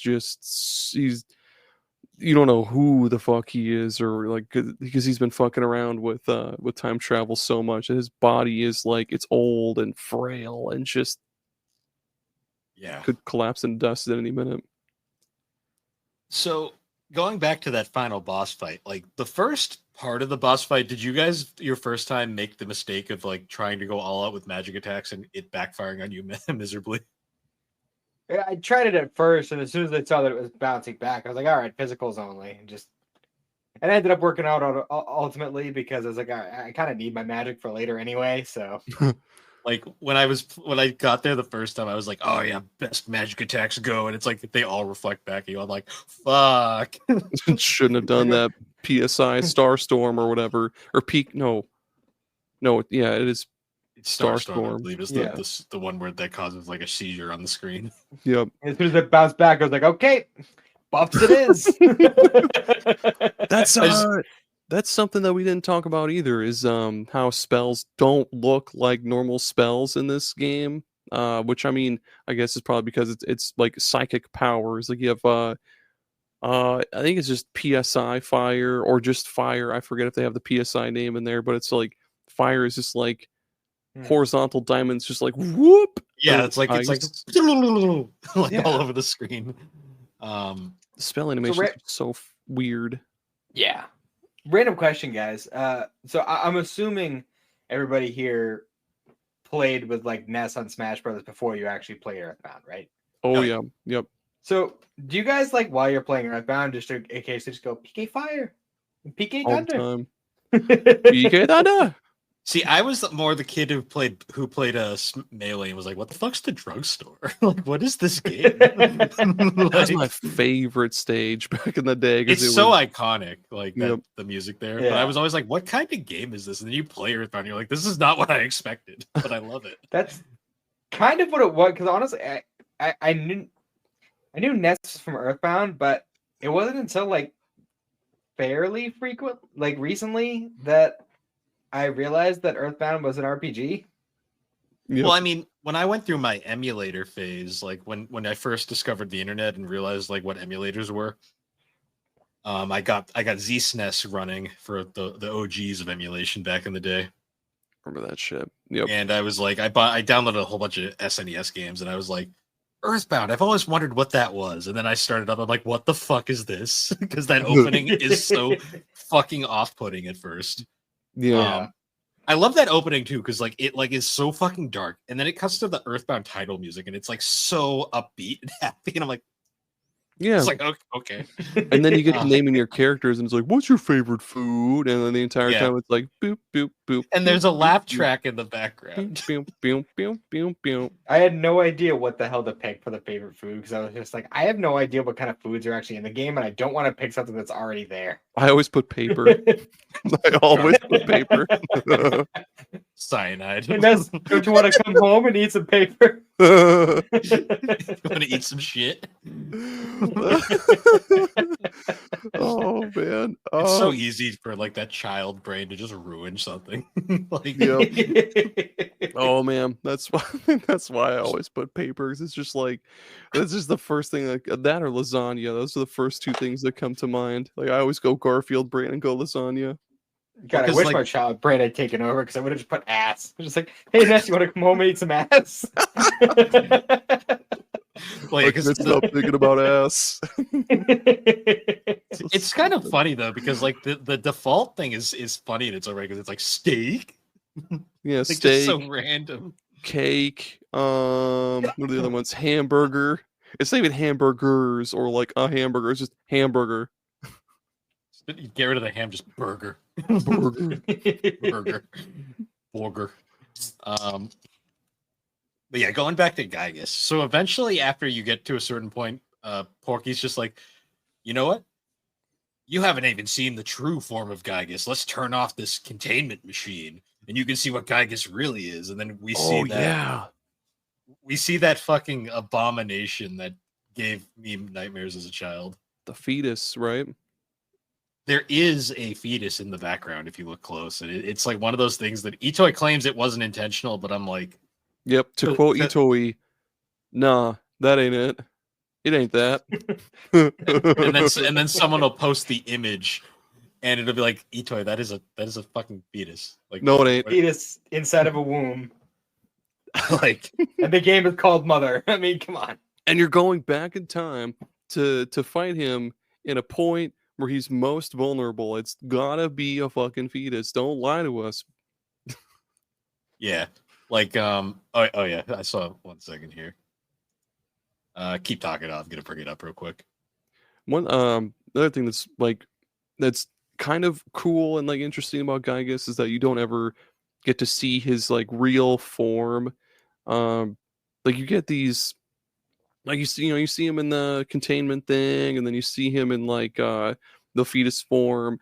Like you kind of do get to see a little bit of him in the first Mother, but you don't ever get to see him in like present day, like what his form is. But it's one of those things where it's just like the scariest part about him, like nothing's scarier than the unknown, pretty much. It's kind of small, but it's like it's very clearly like It's gotta be, yeah. dude. Like they were not hiding this very well. Yeah. But yeah, it's that entire fight. Like I remember when I first saw like Gygus's like true form, I was like, what the fuck is that? like I'm like, this is not where I was expecting this game to go. Throw Gygus from Mother 1 on the screen, just so Matt can see that. It's just like, it looks just like an alien from South Park, just like the big gray aliens from South Park. Yep, 1 second here. Like you get that from like Mother 1, and then you see the fetus from Mother 2, and it's like, well, shit, they really downplayed that in the first game. He's supposed to be this. Well, I guess he was probably way younger in the first game. Yeah, that's Gygus in Mother 1. Yeah. Oh. It's the little guy in the middle there. Was he in like a saucer or something? It's like I think it's supposed to be like a chair or something. It's Yeah. unclear. The final boss of Mother 1 is weird. It's a weird fucking chair. It kind of ends the same way too. Well, no, because I guess you don't. Like at the end of Mother 1, you sing the song that Gygus's adoptive mother sang to him, and like that's how you beat him. He's just like, "Wait, I love people," and then he flies away. He's like, "Fuck that! No, I love people." Yeah, because it's like the whole like. Oh God, you scroll too far on Google with looking up Gygus and you see some fucked up shit. Yeah. Please tell me it was a Runway 5 song.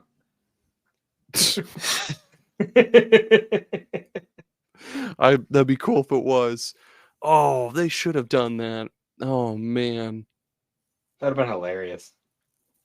Fucking saxophone kicks in. Is this the SNES saxophone sound? Yeah. Oh yeah. Oh man. Oh. That fight though, like, it's weird because like that fight like goes on for a bit and eventually it just kind of becomes a cutscene battle. Yeah. Well, it's eventually.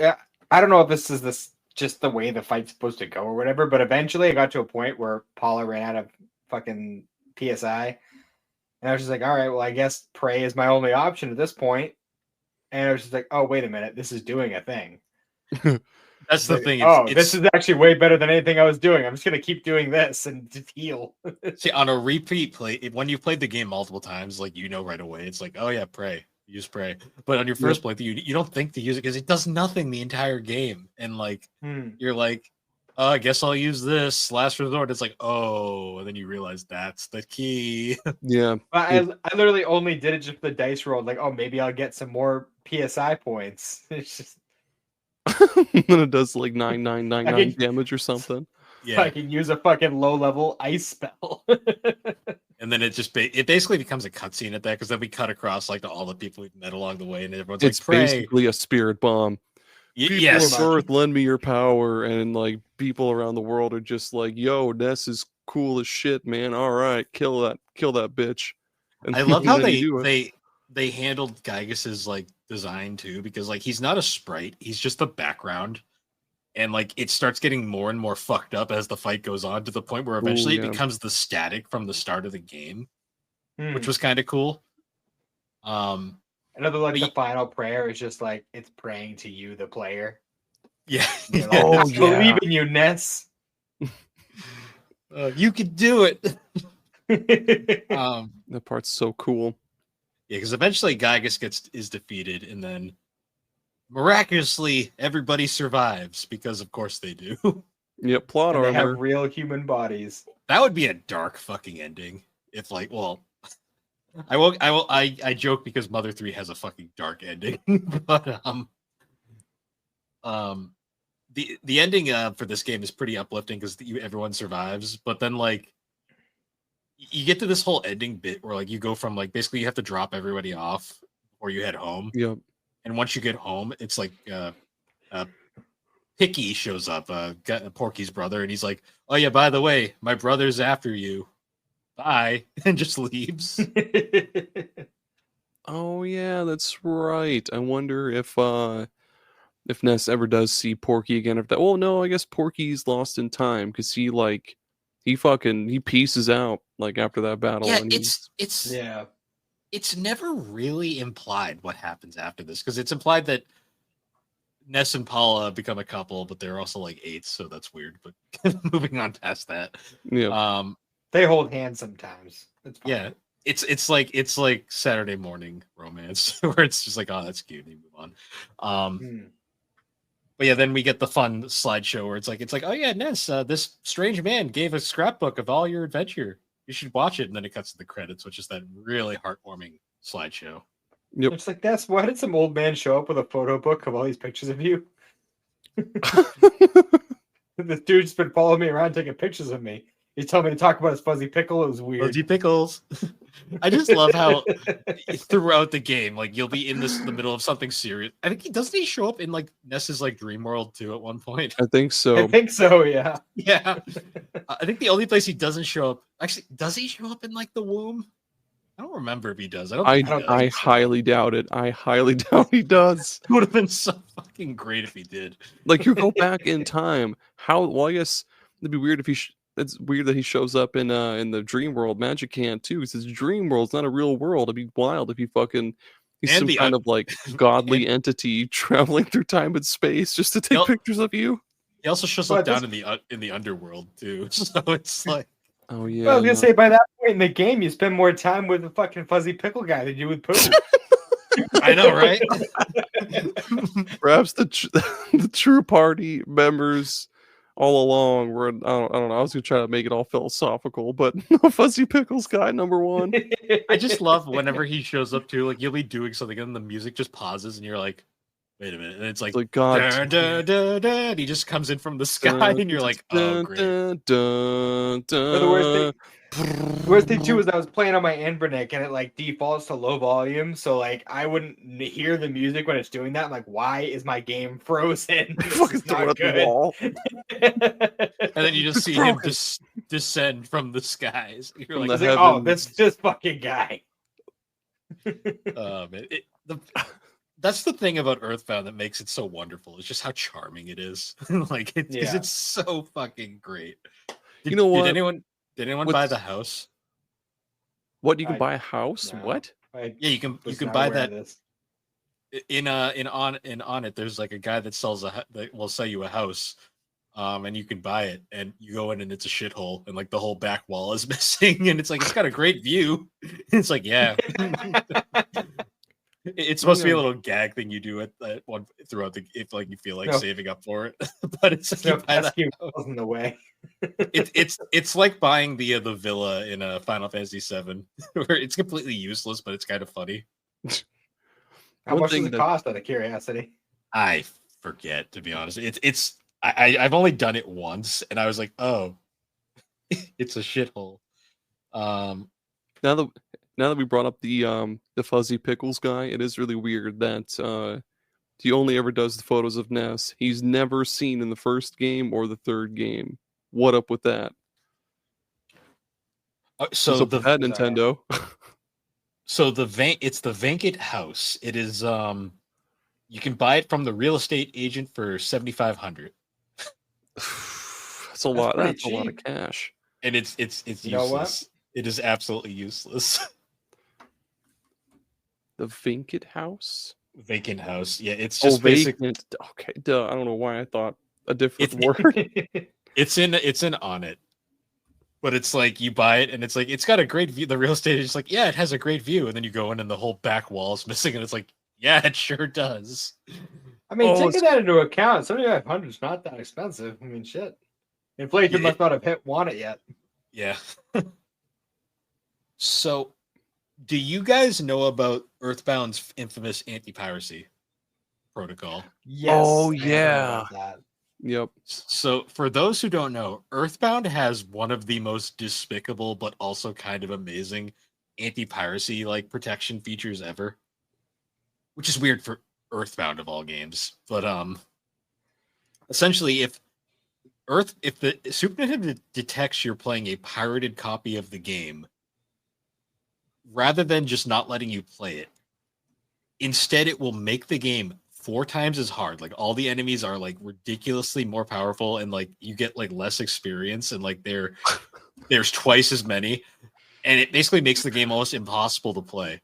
But if you do soldier on through and get to Gygus, the second you get to the Gygus fight and like you get to like right at the moment that actually matters, the game will freeze. And then the second you reboot it, it wipes all of your save files. Oh, It is that's most fucking diabolical, dude. It's so diabolical, but it's fucking genius. Like It that is. is amazing. Because I know when emulating the game for a while, that was a problem people would run into because it was Earthbound is like just weirdly like despicable about that. It's kind of amazing though. It is, because I have a bootleg copy of Earthbound I bought because I thought it's the version's called Earthbound Uncut, and it's like it replaces a lot of the changes for the American version back to the original. Like when you play it, the Runaway 5 will look like the Blues Brothers again. Like little things like that. A lot of the edits will be more faithful to the original Japanese. What's the other singer supposed to be? The lady singer, like towards the end. Alanis Morissette. Oh, is it Alanis? I don't know. I'm just throwing names out there. I don't know. Jagged Little Pill was a big album. Stevie Nicks. Stevie. Rhiannon is like What's what was the other one? Fiona Apple. Maybe it's Fiona Apple. No, there's too many apples. We already have Apple Kid. Oh, that's true. Yeah. Oh man. I think that's it's basic. I was gonna say that's basically all there is to Earthbound. Yeah. I'm so bummed that this series really just kind of ended with 3. Like the fact that we never got Earthbound 64 is still depresses me to this day, because that tech demo looked amazing. Yeah. They were in like the planning process of making Earthbound for GameCube, where it had this like handcrafted like felt like claymation little art style to it, and that looked really cool. But ultimately they were like, fuck no, why would anybody buy this? Because Earthbound flopped. And yeah. Oh yeah, we never talked about too the fucking ridiculous marketing that they tried for this game. Like this game stinks. The tagline for this game was literally "This game stinks," and it's like they put a review on the cover. Well played, Nintendo. That was the era of like gross cartoons, I guess, because you had Ren and Stimpy and I can't think of other gross cartoons. Beavis and Butthead. Real Monsters. Beavis and Butthead. Yeah, all Real Monsters. Yeah. Rocco's Modern Life was kind of surreal too. Yeah, that was real weird. Oh baby, oh baby, oh baby. Mrs. Bighead. Oh man, Fucking love that. canned toast, man. That's my favorite thing from any Oh, cartoon ever. Powdered toast man. Powdered toast, man. There you go. Powdered toast man. Um, Uh, yeah, it's there's it's wild that they never did. Well, I know why they didn't make Earthbound 64, but it sucks that we didn't get it because yeah, there's so many videos out there that show like a good amount of gameplay, or maybe it's just like a tech demo or whatever. But yeah, it Well- would have been super cool to have Mother What's 3 the- on. I know that's the depressing part because we know for a fact that Earthbound 64 became Mother 3, Yeah, and Mother 3 is such an amazing game. I wish we got the N64 version because that would have been the best RPG on the system by far. Not that that's hard, but and So nothing's been made since Mother 3? no, Itoy flat out has stated that he's done with the series. It is where he ended it where he wanted to, and he'd rather have other people make the next entry. Yeah. Which there was a fan-made Mother 4 in production, but it's since been renamed because they got afraid that Nintendo was going to CD them, which they probably would. Oh, yeah. I forget what they changed the name to. It's still not out, so I don't even know what's going on there. They kind of, honestly, I don't know where the fuck else they would go with another Mother game because, like, just it as a trilogy is just it's awesome. You know, I mean, maybe don't like just look up the story of the first game and then just play Earthbound and Mother 3. But yeah, I think as a trilogy, it's totally fine. If they did make like a fourth game, I don't know how good it would be if it was like fully 3D or anything. Because like I don't know. The thing is, without Itoy's writing, like, would it be the same? Because Yeah, one of the key things about Mother that makes this series what it is the fact that Itoy's writing is so fucking unique. yep. Like, even Mother 1, Mother 1 is a very bare bones RPG, all things considered, but like the writing in that game is what makes it interesting. The writing in Mother 3 is the reason why that game is so like fucking punches you in the gut so many fucking times. Yeah, it's that's the reason that people buy the like the bootlegged copies of that game off eBay or like download the ROM is because like the story is just notoriously good, like notoriously sad but good, and of course from Lucas being in Smash Bros Brawl, I think, where he was like Yep. DLC or something. But Well, he was in Brawl by default, and then he was brought into the later games as well. Because everyone's in Ultimate now. okay, So, yeah. Yeah, but that's the other question too. Do you think we will ever get an official release of Mother 3? Maybe no, I don't know, because like they've brought like Nintendo's brought other like Japan only games to Switch Online, but not like as full on translations. Like they brought like the Starfy GBA games to Switch Online, but they're still just in Japanese. But yeah, I don't know. I really I don't think so. I don't think Nintendo likes us enough. Well, that's the thing that bothers me about Mother 3 so much is like they know we want it. Like they know for a fact that it's like extremely in demand. Because like that was the whole thing when they finally brought Earthbound to the Wii U store. You remember the Wii U store for anyone who remembers that era? The running joke was like, this is the first time all the Earthbound fans are gonna legitimately buy Earthbound. That's like, yeah, man. Because I bought Earthbound, well, not counting this, I've bought Earthbound officially twice. I bought the Wii U version, I bought the 3DS version, so I have Same. 2 ways to play it. And then it's on the Switch app, the Super Nintendo app now. It's like it just gets me because it's like there's clearly a demand for it. Like, why wouldn't they just give us Mother 3?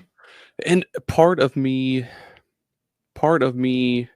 wants to know if the story or like if any of the lines or dialogue or anything would be different compared to what they are now, because like what we have now is just the fan translation, which is just like not one, because usually whenever you translate a game from Japanese to English, there's a lot of like context you have to consider when translating words, because Mhm. I don't know the specifics, but yeah, part of me wonders if like the story would be a little bit different, if like any dialogue would be different, if characters would have different names or something. And I also think about like Earthbound 64, like how much of that would have been like super different compared to what we have with Mother 3. Mhm. That shit keeps me up at night, man. Yeah, it's so depressing too because Mother 3 is by far the best game in the series. Like, from not just story wise, but from a gameplay perspective, like they improved everything. Yeah, like the rhythm based combat, dude. Oh, so good. Like, And this is Matt, this you this have is to the play one 3. that this is the one that had there was the 20 hours. No, that's one. I don't know how long Shit. 3 is. 3, I bet, is maybe like 30 hours. It can't be that long because Earthbound is only That's like about 30 reasonable. hours. That's Let me reasonable. see. I always end up spending extra time though with RPGs because I just can't help myself. Yeah. So, according to how long to beat, Mother 3 goes for about, the main story is 25 hours, completionist is 32. So, That's That's not pretty bad. good. It's not bad at all.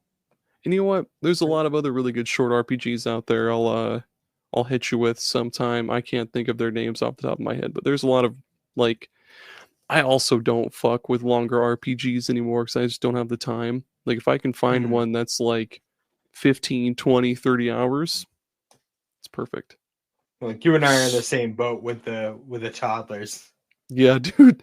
Yeah, mine's 4 years old now, and god damn it, he always wants to play cars or Legos.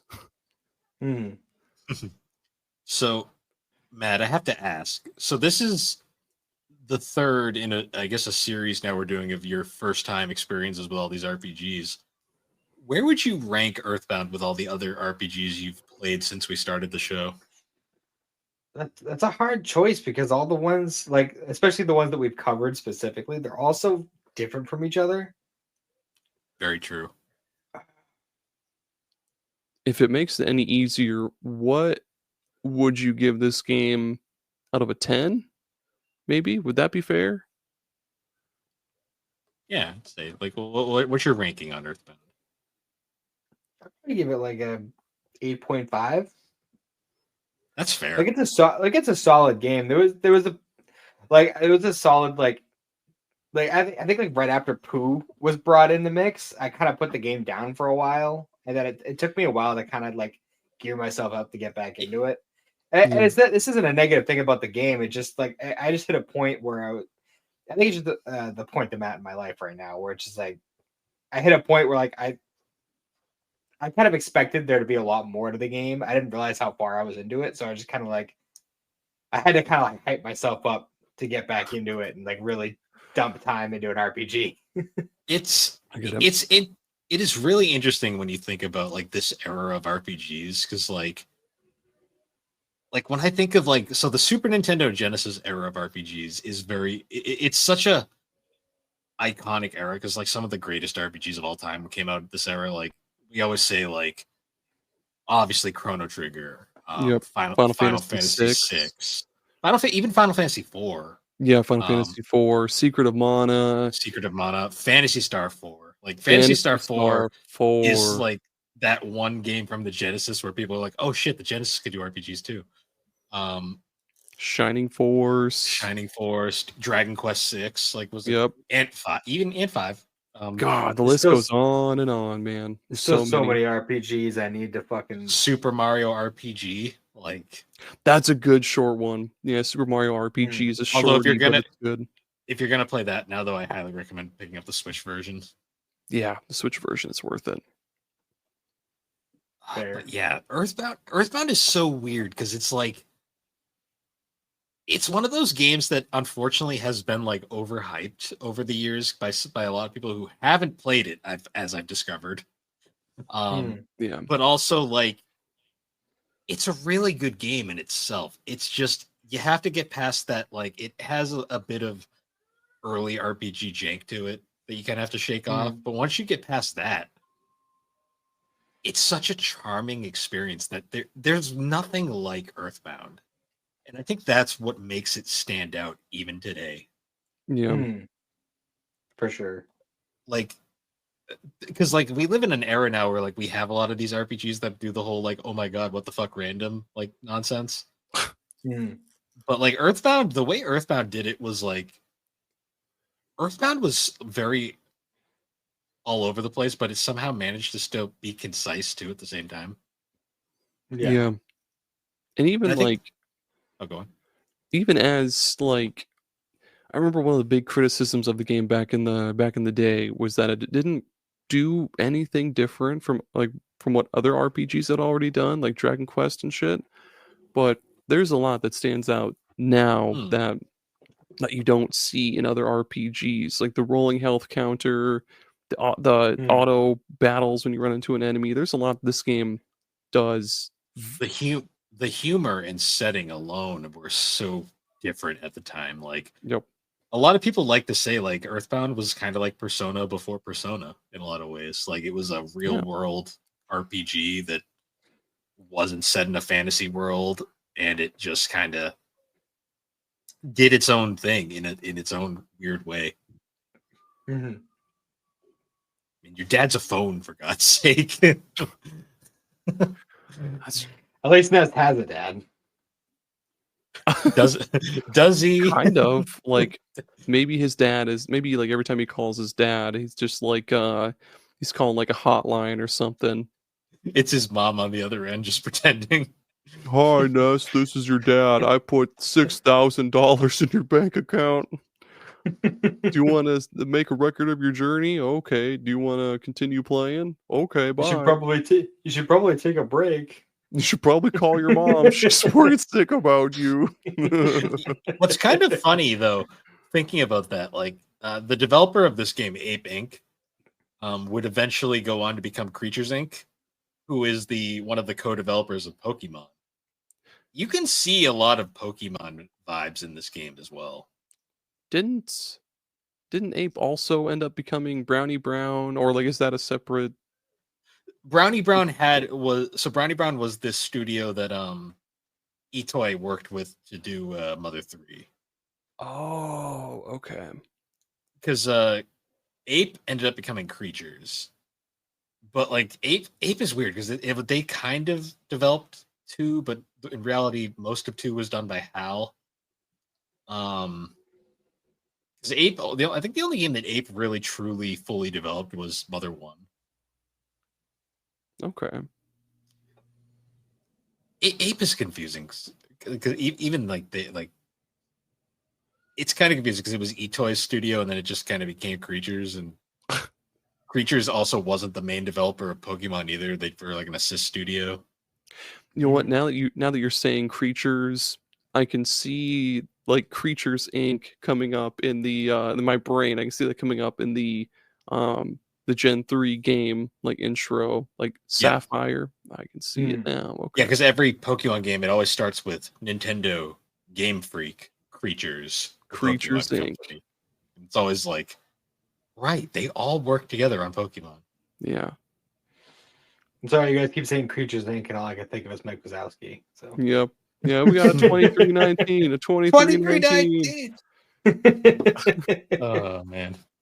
But yeah, that was Earthbound. That was a fun convo. This game is so bizarre, but I love everything about it. Me too, man. It is my number 2 favorite RPG of all time. I don't know where Earthbound ranks in my top RPGs. It's definitely up there. But I've played so many over the years. It's number 2 only to Final Fantasy IX. Nothing will ever top that for me. That's fair. I mean everyone knows I'm a Persona 4 simp, so Bill is Persona 4 and then Tales of the Abyss. Yeah. And then Lunar 2, and then I know that Phantasy Star 4 is up there too, right? Phantasy Star 4, Final Fantasy 8, Yep, Final Fantasy 8. Yep. Dragon and Quest 4. Dragon Dragon Quest Quest 4, 4. Oh yeah. Fire Emblem, Three Houses. I like a lot of RPGs. I like a lot of RPGs. Same. RPGs are fun. They are.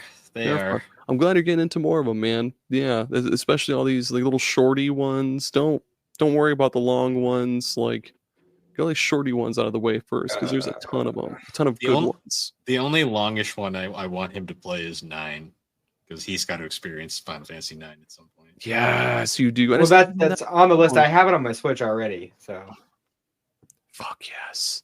And yeah, it's that I got that and Chrono Cross on my Switch, and just please have me on for Chrono Cross, please. We'll do that Oh one my at some God. point. I have to replay Chrono Cross myself. It's so good.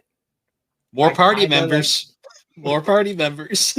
With as much fun as I have with Persona 4, though, and I have a physical copy of it now, like I'm really, really debating whether or not I want to jump into Persona 5. But that's a hell of a commitment. I will tell you that those it's a big Persona commitment. games, those Persona games are like some of the longest you'll come across. Like Final Fantasy 9, Chrono Cross, those are only going to be like, well, Chrono Cross is only like 30 hours, but like Final Fantasy 9, that'll be like 50 to 60. Like those, do what you want, but Persona is really long. I know Yeah. it's a big commitment. Big commitment. I mean, I wanted to play Lunar 2 at some point as well, but that's down the line. While I have you here, though, if I were to play a Shin Megami Tensei game, where should I start? Yes. The early ones are pretty tough. I would start with Shin Megami Tensei 3. Like they've got the remaster on Switch now, and I think it's also on PlayStation 4 and 5. That one's good. Brutally hard, but it is good. And 4 is still stuck on 3DS. God damn it! Yeah. But I know the feeling. That's how I feel about Dragon Ball Fusions. It's always going to be on 3DS. It'll never be anywhere else. God damn. I mean, Tales of the Abyss is stuck on PS2 and 3DS. So that's still so weird. Same. Well, no, I almost said the same with Metal Gear Solid 3, but no, that's on like everything now. It had that weird 3DS port for some reason. Oh yeah, where you can do you can make camouflage with the camera and you could be fucking invisible. Yeah, you can get the right pattern. It's so stupid. It's amazing though. Yeah, man. But yeah, I think that about wraps it up. Aaron, thanks for joining us. Finally got you on Geek Addicts. Hell yeah, thanks for having me on, guys. This was fun. Yeah, no worries. It's awesome talking about a game that like people are like passionate about, especially. For sure. That's again, this is why you need to have me on for Chrono Cross. I will be just as enthusiastic about that game as I will about this, because like Chrono Cross is one of those games, we'll talk about it more down the line, but it's one of those games that gets a lot of hate because it's not Chrono Trigger 2. We'll talk about that another time. I don't want to be here for another like 3 hours. I desperately need to piss. No, I'm with you. I hear you. But yeah, I guess at this point, Aaron, you want to shout out I mean, we shout out the network every week, but like you want to shout out Super Ghost, the new amalgamation of you and Jerry shows. The 4-man fusion. Yeah, it is a 4-man fusion. Yeah, Super Ghost is so it's all at superghost.site. If you type in superpodsaga.com, it'll take you right to the new site. So yeah, if you're not used to the name yet, that's fine. But yeah, it's just me, me, Jerry, Beth, and Greg. Oh yeah. Me, Jerry, Beth, and Greg, the 4 of us. Sometimes 3, sometimes 2, sometimes 1. We talk about whatever games we're playing, whatever other media we're consuming, TV shows, movies, whatever. We talk about news for like a hot minute, and then we recommend some games right at the end of the episode, and then it's done. It's just a good old-fashioned, goofy hangout time, and superghost.site is all there. Nice. And you can, of course, also find us and all the other amazing shows on the network at superpodnetwork.com. Sure to check us out there. yeah, I guess once again, guys, thank you for joining us, and we will see you all later. Bye. Have a good one.